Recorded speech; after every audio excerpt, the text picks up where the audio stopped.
Iyi ni radio BBC gahuzamiryango ivugira i Londres kuri metero 19, 25, 31 na 41.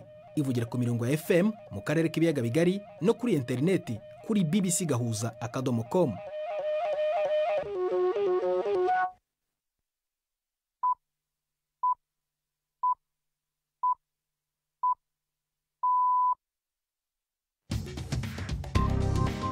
Ubu ni saa 10 n'igice ku isaha mpuzamahanga ya GMT, ni saa 12 n'igice ku masaha yo mu Rwanda no mu Burundi. Muri studio muri kumwe na Prudence Ngiyumva. Wiriwe hoteza amatwi BBC gahuzamiryango ahure hose ku isi. Ikaze kuri radio kuri bbcgahuza.com, kuri Facebook live mu buryo bw'amashusho no ku mirongo migufi ya shortwave. Dore ingingo z'inyenzi z'amakuru turambora mu kanya kuri uyu wa mbere tariki 8 z'ukwa mbere. BBC yabonye ibimenyetso by'ihohotera ryakozwe n'umunyanigeria washinze rumwe mu nsengero zivuga butumwa nini ku isi. Abayoboke mirongo bahoze mu rusengero rwa Synagogue Church of All Nations bashinja TB Joshua ibyaha birimo no gufata ku ngufu. Muri aya makuru kandi turasubira muri zone Gatumba mu Burundi mu ntara ya Bujumbura yarembejwe n'imyuzure, ariko ngo abatuye bari kugerageza kuyibonera igisubizo biyubakira ingomero. Hariho uruhande byafashije na cyane nk'ahantu nyene riri rusizi rwaraje ntigeze rurengana. Ubu naho aya mazi mubona yagwiriranye nga na mazi yazananye ahantu tutari bwakore. Urukiko rw'ikirenga mu Buhinde rwatesheje agaciro icyemezo cyemereye ko abagabo 11 bahamwe n'ibyaha byo gufata ku ngufu mu kivunge bari kurwa igihe bafataga umugore w'umuyisilamu wari utwite. Tubafite n'imikino muri aya makuru ayobowe na Nini Radukunda.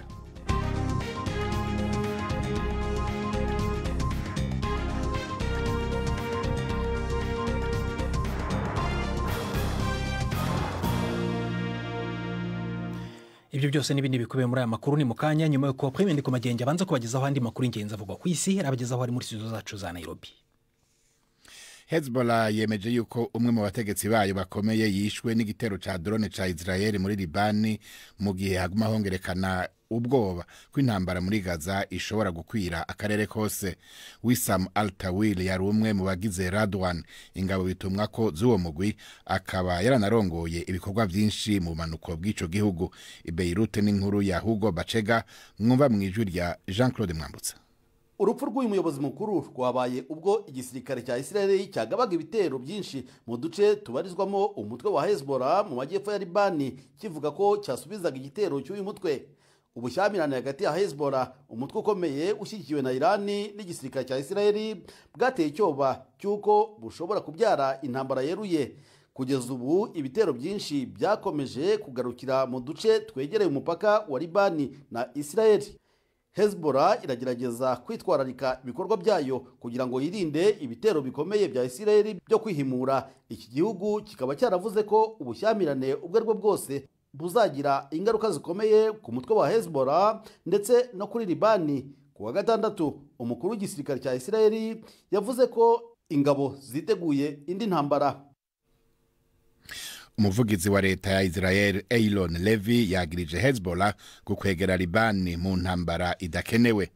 Hagati aho umushikiranganje wa Amerika jeje imigenderanire arabonana na Samuragwa wa Arabia n'umuganwa Samuragwa wa Arabia Saudite ku ntambwe ageze ko mu rugendo arimwo mu buseruko bwo hagati.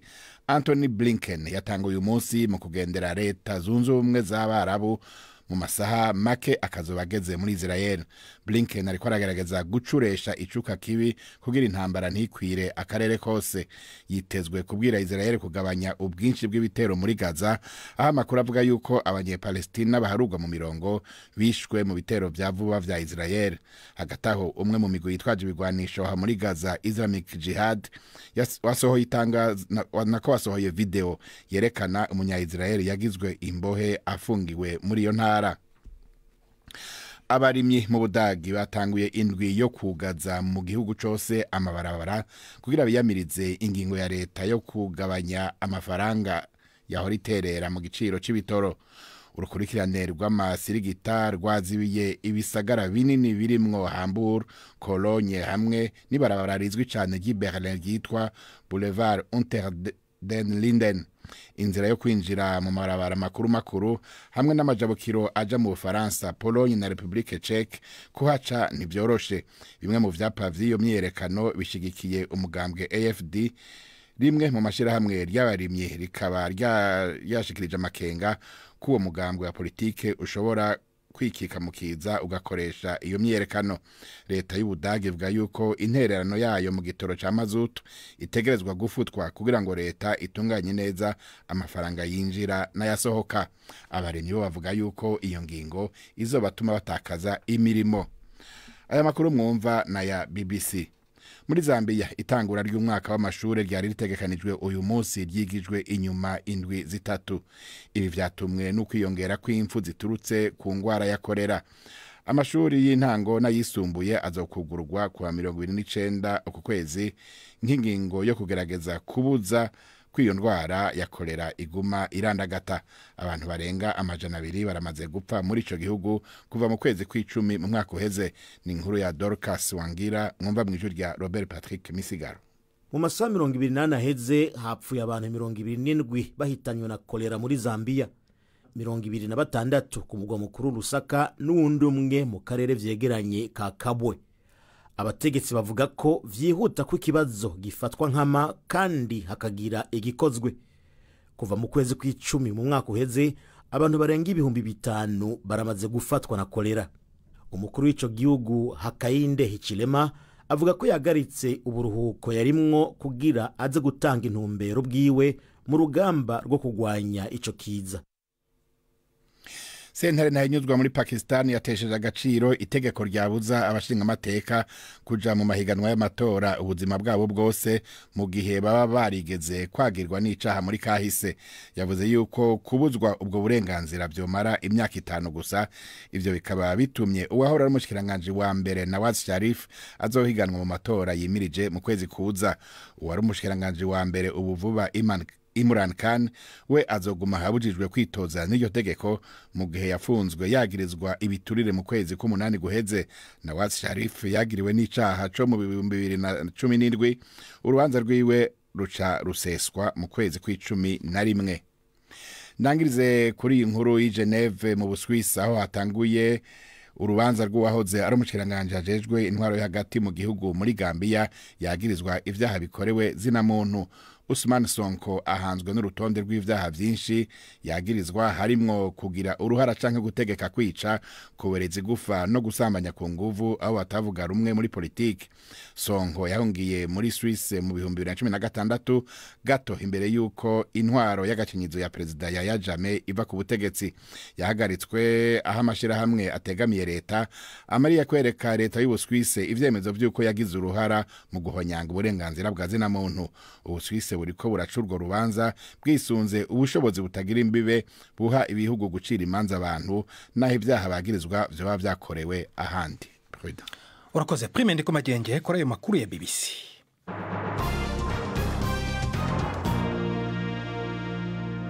Ikaze ku makuru arambuye duhera mu Rwanda aho umwami Abdallah bin al-Hussein wa Jordania ubu ari ku munsi wa kabiri w'urugendo agirira muri iki gihugu. Runo ruzinduko rwa mbere rw'umutegetsi mukuru w'ubu bwami dore ko nta n'umubano wihariye warusanzwe uzwi hagati y'ibihugu byombi. Igihe yasuraga urwibutso rwa jenoside rwa Kigali, umwami Abdallah yamaganye ivangura n'imvugo zihembera ubwicanyi ndetse n'ubushake buke bw'amahanga mu kwamagana ikibi. Aha ku rwibutso rwa Kigali umwami Abdallah kandi yanamaganye intambara ya Israel muri Gaza asaba ko habaho leta ebyiri zituranye mu rwego rwo kurangiza burundu ubushyamirane buhoraho hagati ya Israel na Palestine. Inkuru ya Jean Claude Mwambutsa i Kigali. Ku munsi wa kabiri w'uruzinduko rwe mu Rwanda, umwami Abdallah bin Hussein yasuye urwibutso rwa jenoside rwa Gisozi mu mujyi wa Kigali. Mu ijambo rigufi havugiye umwami Abdallah yavuze ko ibyo yabonye byerekana uko ikiremwa muntu cyateshejwe agaciro ndetse ngo bikaba binibutsa ubushake buke bw'amahanga bwo gukoma imbere jenoside. Yavuze ko jenoside yabaye mu Rwanda ikwiye kuba urugero ku buryo hatagira ikindi cyaha gisa nayo kiba handi ku isi. Umwami Abdallah yavuze ko isi yavuze kenshi ko nta jenoside izongera kubaho, ariko ngo ibibera mu ntara ya Gaza bikaba bivuguruza iyi ntero. Almost 30,000 Gazans have been killed. Abanyagaza baba 30,000 barishwe canke baburiwe irengero mu mezi 3 aheze. Benshi muri bo hafi 70% n'abagore n'abana. Kubarokotse benshi bagiye babura umuvyeyi umwe canke bombi.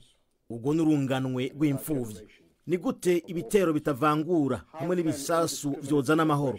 Ni gute bokwizeza umutekano mu gihe ivyo bakora bishingiye ku rwango, mu gihe hatabayeho amahoro nyayo ashingiye ku kubaho kwa leta zibiri? Isi izokomeza kwishura ikiguzi kiremereye kubera ko yananiwe gukemura ubu bushamirane, kandi ntituzokwigera tugira amahoro nyayo mu burasirazuba bwo hagati. Itangazo ryasohowe n'ibiro by'umukuru w'igihugu rivuga ko umwami Abdullah bin Hussein yageze i Kigali kuri iki cyumweru. Akigera mu Rwanda yagiranye ibiganiro byo mu muhezo na Perezida Kagame. Itangazo rivuga ko ibi biganiro byakurikiwe n'isinywa ry'amasezerano hagati y'ibihugu byombi. Inzego amasezerano azibandaho ngo ziri mu rwego rw'ubukungu, uburezi bwo mu rwego rwa kaminuza, ubuzima, umutekano ndetse n'ingendo zo mu kirere. Nta mubano wari usanzwe ukomeye hagati y'ibihugu byombi, ndetse uru ni narwo rugendo rwa mbere rw'umutegetsi wo kuri uru rwego uturutse muri Jordania. U Rwanda ruvuga ko rwiteguye gufungura ibiro biruhagarariye mu bwami bwa Jordania mu gihe kitari cya kera. Jean-Claude Mwambutsa, BBC gahuzamiryango, i Kigali. Urakoze Mwambutsa, tuve i Kigali. BBC yabonye ibimenyetso by'ihohotera ryakozwe n'umunyanigeriya washinze rumwe mu nsengero z'ivugabutumwa nini ku isi. Abayoboke 70 bahoze muri urusengero Synagogue Church of All Nations bashinja TB Joshua ifata ku ngufu, iyicarubozo ndetse no kubahatira gukuramo inda. Bavuga ko iryo hohoterwa ryakorewe mu nyubako y'ibanga i Lagos. Ni inkuru ya James Calling mugezwaho na Yvette Kabatesi. BBC yabonye ibimenyetso bijyanye n'ihohoterwa ndetse n'iyicarubozo ryakozwe n'umunyanigeriya washinze rimwe mu matorero y'ivugabutumwa ya Gikristo akomeye ku isi. Abantu benshi bahoze ari abayoboke b'urusengero Church of All Nations bararega TB Joshua wapfuye amabi menshi, harimo gufata ku ngufu ndetse no gutegeka abagore gukuramo inda ku mbaraga. Ibyo birego byo guhohotera byakorewe mu nyubako y'ibanga mu mujyi wa Lagos ngo byamaze imyaka 20. Jessica Kayimo, umwe mu bakorewe ayo mabi ukomoka muri Namibia, yabwiye BBC uko ubuzima bwari bumeze muri iyo nyubako y'urusengero. The whole building is built in such a way that there is no escape. Inyubako yose yubatse ku buryo nta wanyuruhunga. Urumuri rwonyine twabonaga rwaturuka gusa mu nyubako, ariko nta rumuri rw'izuba twabonaga. Twaryamaga gake, buri kintu cyose cyaragenzurwaga. Hanze y'inyubako y'urusengero hari abarinzi, buri gihe wasangaga ari ubwoba gusa imbere mu nyubako. It was constant fear. Kaimu avuga ko isano yari afitanye na TB Joshua ari y'umukoresha n'umukozi we wo mu rugo gusa. There was no bond, no connection. He always tried twari dufitanye. Nta nimwe yahoraga dutegeka kumubona nk'umubyeyi, ariko siko yifataga. Yari umwicanyi, buri gihe twahoranaga ubwoba bw'ikizakurikira. Twagombaga gusaba uruhushya rwa buri kintu cyose. Yagenzuraga imitekerereze yacu, ubwenge bwacu. Nta rukundo namba, bwari ubwoba n'umubabaro gusa. There was no love whatsoever. It was just fear and pain. Itorero Church of All Nations ntiryigeze risubiza kubirivugwaho, ariko ryemeza ko ibyo ryigeze kuregwa mbere nta shingiro bifite. TB Joshua wapfuye mu 2021 yari umuvuga w'ubutumwa w'icyamamare wigaruriye imitima ya benshi, wubatse ivugabutumwa ryakuriye abaperezida, ibyamamare mu mupira w'amaguru ndetse n'abayoboke babarirwa muri za miliyoni hirya no hino ku isi. Iyo nkuru itugejeje ku isamo ya 17 mu Rwanda no mu Burundi. Ni saa 10:43 hano i London muri studio ya BBC. Amakuru urumva kandi no kuri bbc.com no kuri Facebook live mu buryo bw'amashusho. Ndi Prudence Nyuvu mu kanya nyuma karuko gato cyane turakomeza n'amakuru arambuye.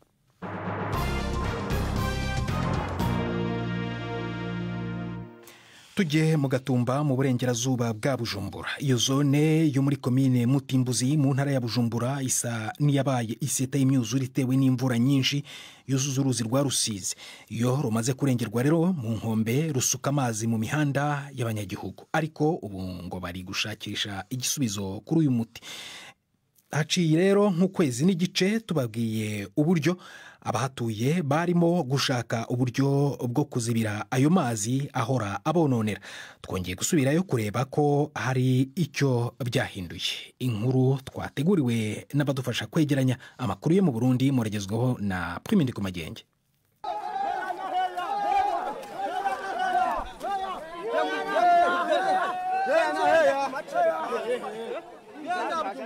umutaga wo kuwa gatandatu abanyagihugu bo mu Gatumba bari mu bikorwa byo kuzibira uruhande batari bwashikanemo idigi urukuta baduza ku nkombe z'uruzi Rusizi mu kurundaho imifuko y'ibivu n'umusenyi.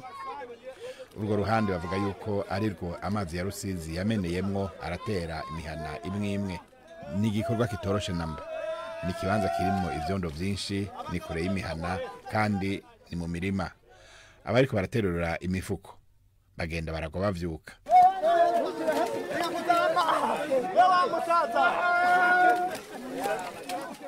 Ariko ntibacika intege.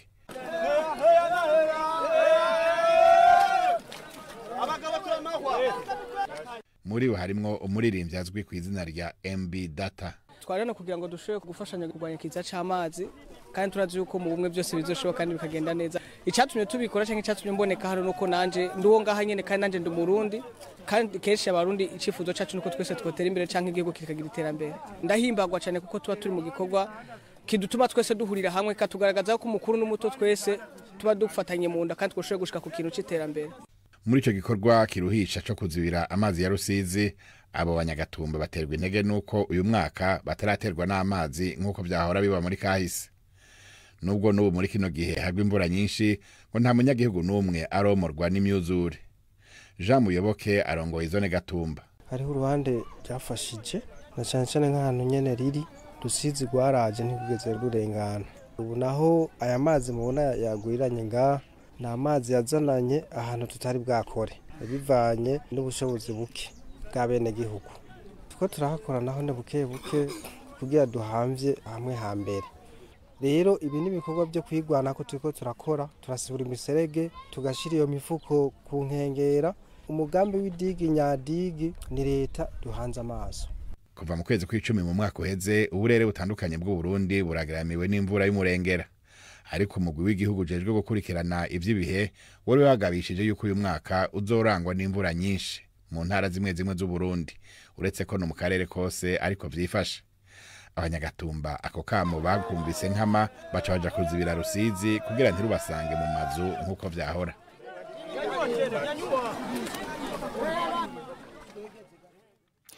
Urukiko rw'ikirenga mu Buhinde rwatesheje agaciro icyemezo cyemeye irekurwa ry'abagabo 11 bahamwe n'ibyaha byo gufata ku ngufu mu kivunge Birikisi Bano umugore w'umuyisilamukazi wari utwite.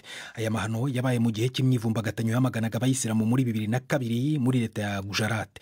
Ni inkuru ya Yogitari Maye mugezweho na Robert Misigaro. Abo bagabo bari mu mugwi wabo mu idini ry'abahindu bagavye igitero kuri Birikisi Bano hamwe n'umuryango wiwe mu gihe c'imigumuko bakaba bari mu gifungo ca Burundi kubera icaha cyo gufata ku nguvu hamwe no kwica. Mu kwezi k'umunani 2022 bararekuwe ku itegeko rya buramatari w'intara Gujarat itwagwa n'umugambwe BJP uri ku butegetsi w'umushikiranganje wa mbere Narendra Modi. Aho basohoka ibohero bahawe imbombo kandi imiryango yabo ibakora ku birenge nk'ikimenyetso cyo kubaha icubahiro. Ivyo vyaceje ishavu nka hose mu Buhinde. Mu Rwandiko yashikirije mu kuvyiyamiriza Birikisi Bano ubu afise imyaka 86 yavuze ko aguye mu gahundwe. Sentare Nahinyuzwa yahinduye ubusa iryo tegeko ribarekura mu kuvuga ko leta Gujarat atabubasha yari ifise bwo kurisohora. Abo bagabo bazotegerezwa gusubira mu ibohero mu ndwi zibiri ziri imbere. Reka noneho mbararikire ikinamico runana y'ejo.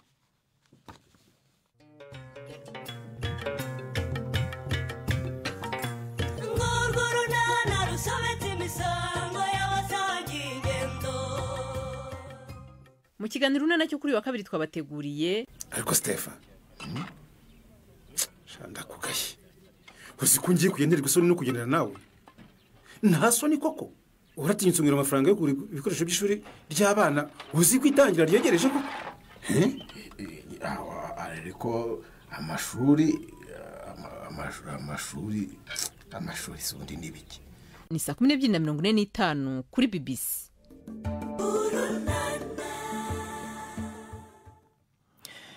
n'umuhanzi ukiri muto ariko ngo yihebeye umuziki w'injyana yo hambere. Irambona Derek w'imyaka 29 ni umunyeshuri muri kaminuza, akabifatanya no gukora umuziki wibanda ku njyana yo mu bihe byashize. Anyuzamo agacuranga umuziki ugezweho, ariko Irambona avuga ko ahangayikishijwe cyane nuko umuziki gakondo ngo ugenda ukendera. Irambona rero ubu uri mu myiteguro kurangiza amasomo ye ya kaminuza, akomora umuziki kuri se umubyara nawe wakanyujijeho. Cyakora ubu akaba atakibikora cyane kubera izabukuru. Arebeye urugero rw'umubyeyi we rero, uyu musore ngo yifuza kugira uruhare mu gusubiza agaciro uyu muziki gakondo. Ni inkuru tubasubiriramo yakozwe na Jean Claude Mwambutsa.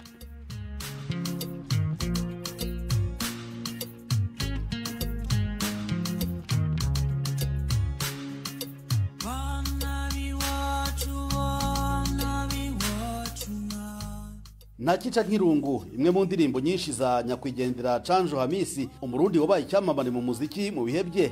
Iyi ni imwe mu ndirimbo nyinshi za kera umuhanzi Derek Irambona yiyemeje gusubiramo ndetse no kuzishyira mu mashusho mu rwego rwo kuzibungabunga.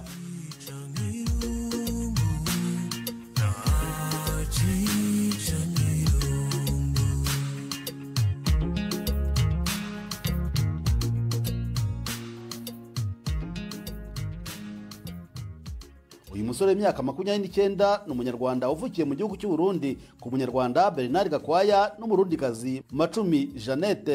Irambona avuga ko akunda cyane umuziki w'injyana yo hambere. Kuri ubu ni umuhanzi ubifatanya no kwiga muri kaminuza i Butare mu ishami ry'ubwubatsi.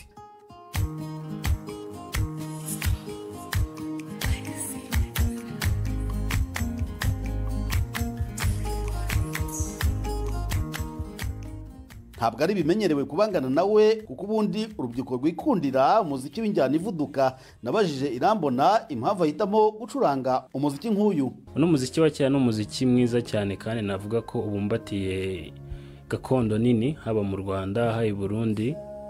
Rero nabonye harimo icyo gikomeye cyane. Imiziki ya kera isa nkaho iri kugenda izima, ntago tugishobora kuzumva kuri radio izo ndirimbo.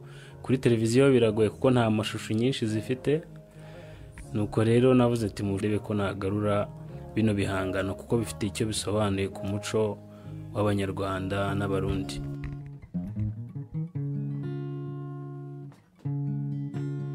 Bene wacu ndababwire, babyeyi bacu ndababarire, muragenda mwitwararika ibanga. Irambona Derek avuga ko akomora umuziki we kuri Bernard Gakwaya nawe wakanyujijeho mu gihe cye. Umuntu n'ubuntu ni indirimbo ya se akunda cyane.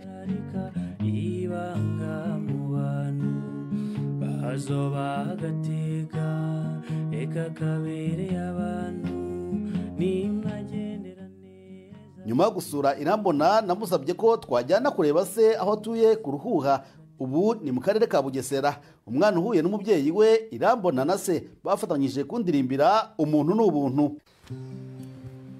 Bene wacu ndababwire, babyeyi bacu ndababarire, muragenda mwitwararitse ibanga mu bantu. Bene wacu ndababwire, babyeyi bacu ndababarire. Ni ryari yatangiye kugaragaza impano y'umuziki wibanda cyane kuri injyana ya gakondo. Mama we Jeannette ngo yamubonye hakiri kare. Afite sensibilité kuri muzike cyane. Noneho no kuba akunda turiya turirimbo twa kera, nuko yakunda kumva mu rugo tuturirimba na papa we. Biradutangaza, ariko kubera nawe yakuze yumva tuturirimba, ubwo byamukokiyemo. Ariko nyene biranadutangaza kuko abasore bubu kenshi baririmba za ndirimbo nyene zigezweho za bumu bumu. Ziriya ndirimbo za kera babumva zitabaryohera. Uwo bose banegura atawumuhanigwere, ntugire ngo nukumwana ry'umuntu. Ako karirimbo keza gasoje inkuru ya Jean Claude Mwambutsa twabasubiriragamo. Reka ijambo noneho Yves Bucyana mu mikino. Imikino kuri BBC gahuzamiryango.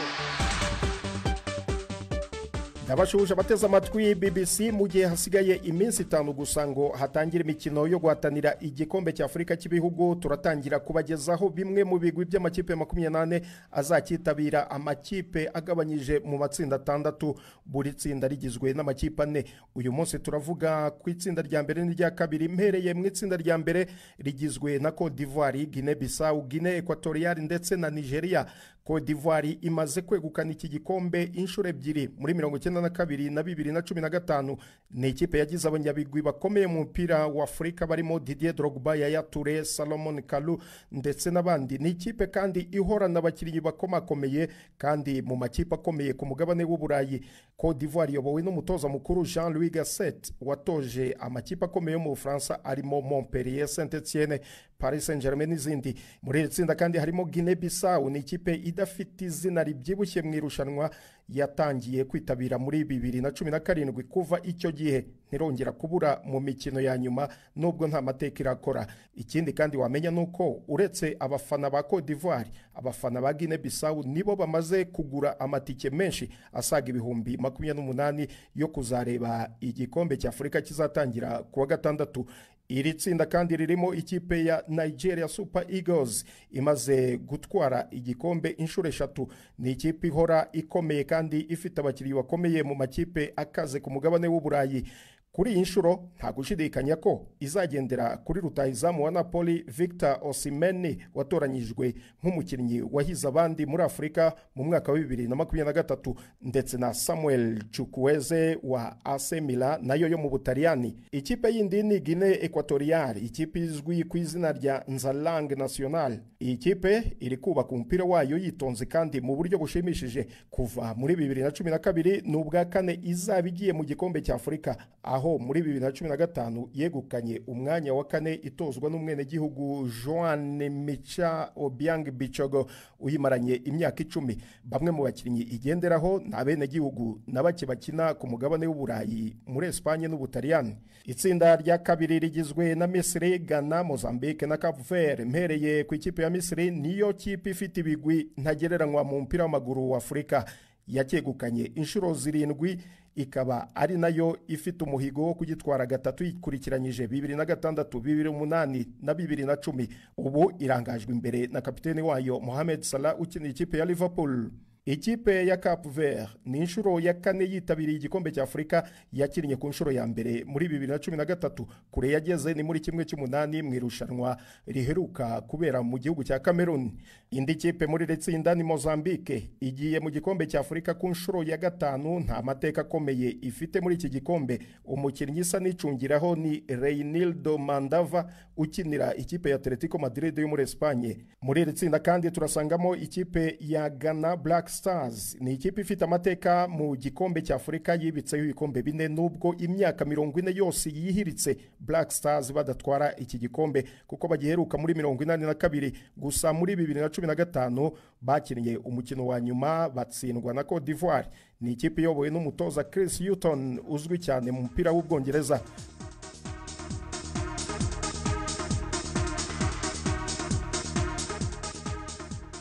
Andi makuru acaracara n'imikino y'igikombe cya FA mu Bwongereza. Ikipe ya Wigan muri iri joro irakina n'ikipe ya Manchester United. Ni mu gihe ku munsi w'ejo ikipe ya Liverpool yasezereye Arsenal ku kibuga cyayo cya Emirates iyitsinze ibitego 2-0. Bivuga ko Arsenal isigaye yiruka ku bikombe 2 gusa, icya shampiyona n'icya Champions League.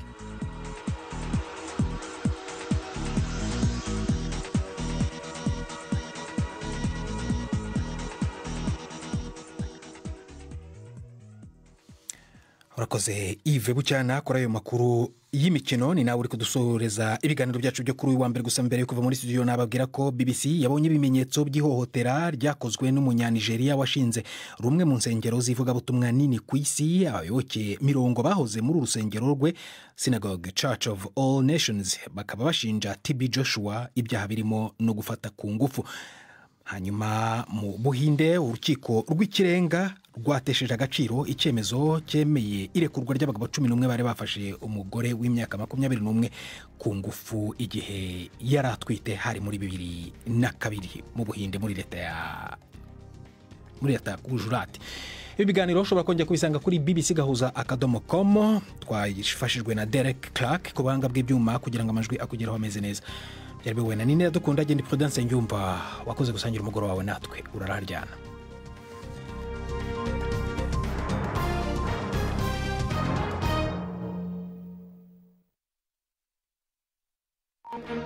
Thank you.